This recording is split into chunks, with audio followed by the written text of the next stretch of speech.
Você já olhou para o espelho, viu as rugas marcando o rosto, as linhas que contam histórias de anos vividos, e se perguntou: será que ainda há espaço para o amor na minha vida? Eu sei. Parece que o mundo lá fora grita que o amor é só para os jovens, para os corações que ainda não conhecem as cicatrizes do tempo. Mas, e se eu te contar uma história tão real, tão profundamente humana, que vai te fazer querer assistir até o final para descobrir como um homem de 52 anos, que acreditava que o amor tinha lhe virado as costas para sempre, encontrou algo que mudou tudo? Uma história que pode reacender aquela faísca de esperança que você talvez tenha esquecido que ainda carrega. Era uma noite fria de inverno, e Carlos, 52 anos, estava sentado sozinho em seu pequeno apartamento no centro da cidade. O silêncio era tão pesado que ele podia ouvir o tic-tac insistente do relógio na parede, como se o tempo estivesse zombando dele. Ele segurava uma foto antiga, amarelada, de um momento que parecia pertencer a outra vida. Ele rindo ao lado de uma mulher, com o sol brilhando nos cabelos dela. Divorciado há 15 anos, Carlos tinha construído uma carreira sólida como contador. Tinha amigos que o convidavam para jantares, uma rotina que parecia confortável. Mas no fundo, havia um vazio que ele não conseguia explicar. Um vazio que o fazia acordar no meio da noite, encarando o teto, pensando: será que foi isso? Será que o amor é só para quem ainda tem 20, 30 anos? Carlos não era do tipo que se rendia fácil. Ele tinha enfrentado a dor de um divórcio que o pegou desprevenido, a dificuldade de reconstruir a vida financeira, a saudade dos filhos que cresceram e agora viviam suas próprias vidas. Ele sabia lutar, sabia se levantar depois de cada queda, mas o amor? O amor parecia um território proibido, um mapa que ele já não sabia decifrar. Ele tentou os aplicativos de namoro, aqueles que todo mundo falava. Passava horas deslizando perfis, escrevendo mensagens que tentavam soar descontraídas, mas as respostas vinham secas, quando vinham. As poucas mulheres que conheceu pessoalmente pareciam tão exaustas quanto ele, carregando suas próprias bagagens, suas próprias dúvidas. Talvez seja tarde demais, ele murmurava para si mesmo, enquanto apagava mais um aplicativo do celular. Mas então, numa tarde de sábado que parecia comum, algo aconteceu. Carlos estava em uma livraria pequena, daquelas com estantes abarrotadas, de livros e um cheiro de café que aquecia o ambiente. Ele segurava uma xícara, olhando distraidamente pela janela, quando ouviu uma risada. Não era alta, mas era genuína, como se viesse de alguém que ainda encontrava beleza nas coisas simples. Ele virou a cabeça e viu uma mulher, talvez na casa dos 50, com cabelos grisalhos soltos caindo sobre os ombros e um livro de poesias nas mãos.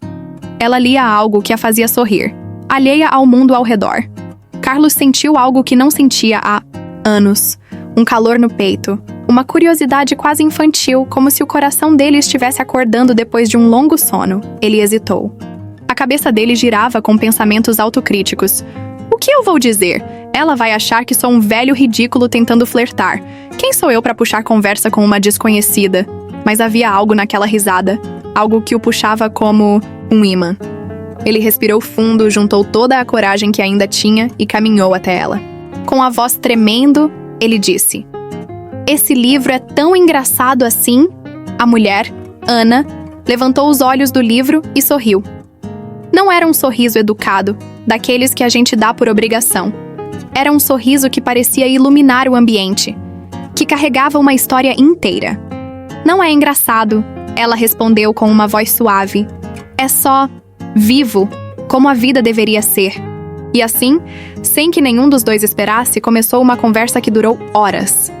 Eles falaram sobre livros, sobre os autores que amavam, sobre as dores de envelhecer, sobre os sonhos que ainda carregavam, mesmo depois de tantas cicatrizes. Ana contou que tinha perdido o marido para uma doença há 5 anos. Ela também achava que o amor tinha ficado no passado, trancado em uma caixa que ela não ousava abrir. Mas ali, naquela livraria, entre o cheiro de café e o som das páginas, virando, algo novo estava nascendo. Eles trocaram números, quase como adolescentes tímidos, e marcaram de se encontrar de novo. Nos dias seguintes, Carlos se pegava sorrindo sozinho, pensando nas mensagens que trocava com Ana, nas conversas que pareciam fluir com uma facilidade que ele não sentia há décadas. Mas nem tudo foi um conto de fadas. O caminho deles estava cheio de obstáculos, não do mundo externo, mas de dentro deles mesmos. Carlos carregava a vergonha de mostrar sua vulnerabilidade. Ele se perguntava se ainda podia ser amado, se ainda tinha algo a oferecer além de uma vida cheia de marcas. Ana, por sua vez, lutava contra o medo de se abrir novamente. Ela já tinha perdido tanto, já tinha sentido a dor de um vazio que parecia eterno. E se tudo acontecesse de novo? E se ela se permitisse amar e perdesse tudo outra vez? E havia o mundo ao redor. Amigos que, com um tom meio brincalhão, meio sério, diziam: "Vocês estão velhos demais para isso, não é melhor sossegar?" Familiares que torciam o nariz, como se namorar após os 50 fosse uma ideia absurda, quase infantil. E claro, havia o espelho. Carlos olhava para si mesmo e via as rugas, os cabelos grisalhos, o corpo que não era mais o mesmo de 20 anos atrás. Será que eu ainda sou desejável? Ele se perguntava. Ana, do outro lado, tinha os mesmos pensamentos, olhando para suas mãos marcadas pelo tempo, para os traços que contavam sua história. Mas foi exatamente aí, no meio dessas inseguranças, que Carlos aprendeu a primeira grande lição. Uma lição que pode mudar a forma como você enxerga o amor após os 50. O amor não tem prazo de validade, mas exige coragem. Coragem para se expor, para mostrar quem você é, com todas as suas imperfeições. Coragem para acreditar que, mesmo depois de tantas batalhas, você ainda tem algo único a oferecer. Carlos começou a perceber que o segredo não era encontrar a pessoa perfeita, mas encontrar alguém com quem ele pudesse ser autenticamente ele mesmo, com suas histórias, suas dores, seus sonhos. Como já dizia o escritor C.S. Lewis, o amor não é um sentimento, é um ato de vontade. E Carlos decidiu agir. Ele percebeu que os aplicativos de namoro, embora úteis para alguns, não eram o caminho para ele. Ele precisava de conexões reais, de momentos onde pudesse olhar nos olhos de alguém e sentir uma faísca. Ele começou a frequentar lugares onde pessoas como ele se reuniam. Clubes de leitura, onde discutiam livros que mexiam com o coração. Aulas de dança para a terceira idade, onde o ritmo trazia risadas e leveza. Eventos culturais na cidade, onde histórias se cruzavam em conversas despretensiosas. Ele descobriu que o amor não estava escondido em uma tela, mas nas conexões humanas, no calor de um diálogo, no som de uma risada compartilhada. Aos poucos, Carlos e Ana construíram algo que nenhum dos dois esperava. Não era um amor jovem, cheio de promessas impulsivas e sonhos impossíveis. Era um amor maduro, feito de paciência, de silêncios confortáveis, de apoio nas pequenas coisas. Eles começaram a viajar juntos, explorando cidades pequenas com ruas de pedra e cafés escondidos. Cozinhavam juntos, rindo quando a receita dava errado, mas saboreando cada momento como se fosse um presente. Eles enfrentaram juntos a desaprovação de quem achava que namorar nessa idade é besteira, e aprenderam a ignorar os olhares de julgamento, os comentários maliciosos. Porque, no fundo, eles sabiam que estavam construindo algo verdadeiro. E então, veio a reviravolta que mudou tudo. Um dia, enquanto caminhavam por um parque, com as folhas de outono caindo ao redor, Ana parou e olhou para Carlos com uma expressão que ele nunca tinha visto. "Eu quase não fui àquela livraria", ela confessou com a voz embargada. "Eu estava tão cansada de tentar, de acreditar que ainda podia encontrar alguém. Eu quase fiquei em casa, mas algo me puxou para lá. E agora eu sei que era você." Carlos ficou sem palavras. Ele sentiu um nó na garganta, uma mistura de gratidão e assombro. Ele percebeu naquele momento que o amor após os 50 não é sobre sorte. É sobre estar aberto, sobre se permitir tentar. Mesmo com medo, mesmo com dúvidas. Essa revelação transformou a forma como Carlos via a vida. Ele começou a compartilhar sua história com amigos, com colegas de trabalho, com pessoas que encontrava, nos eventos que frequentava. E descobriu que não estava sozinho. Homens e mulheres na casa dos 40, 50, 60 anos estavam lá fora, buscando, sonhando, lutando contra o mesmo vazio que ele conhecia tão bem. Alguns tinham perdido parceiros para a vida, outros haviam saído de casamentos longos, outros nunca tinham se casado, mas todos carregavam a mesma pergunta: ainda há espaço para o amor? E para a surpresa de Carlos, muitos estavam encontrando respostas. Encontrando o amor em cafés, onde uma conversa casual virava algo mais.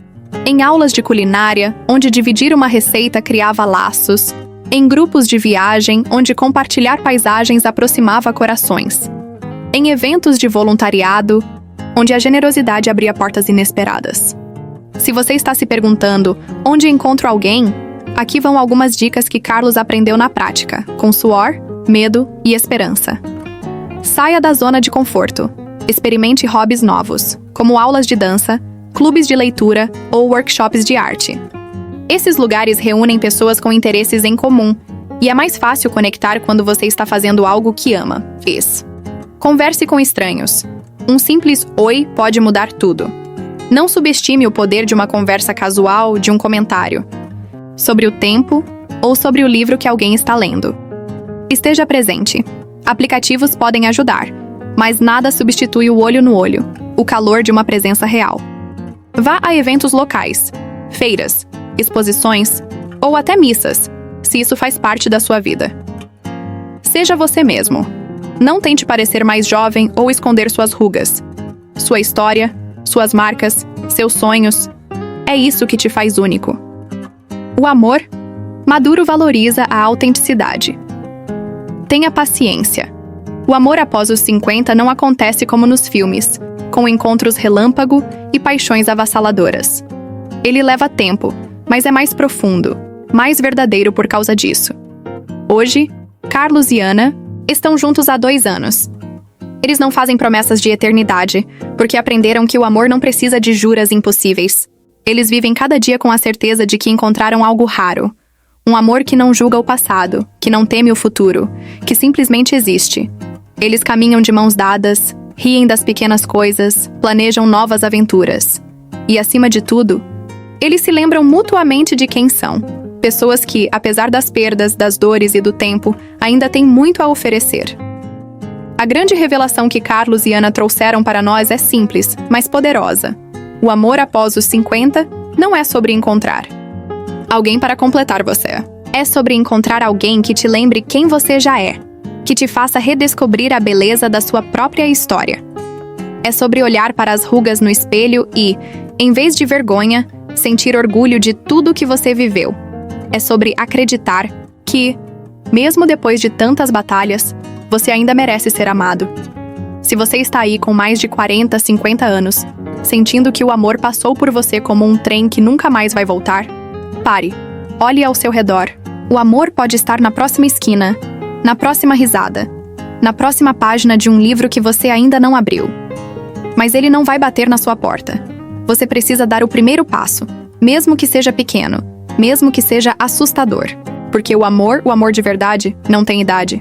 Ele só espera que você tenha coragem de tentar. Você já viveu uma história de amor que achou que nunca aconteceria? Talvez uma conexão inesperada, um encontro que mudou tudo, ou até uma redescoberta de si mesmo? Conta aqui nos comentários, porque eu sei que você tem algo a compartilhar. E se essa história te tocou, se ela reacendeu algo dentro de você, se inscreva no canal, mas só se você tiver coragem de acreditar no amor de novo. O amor não tem idade. Ele está lá fora, esperando você tentar.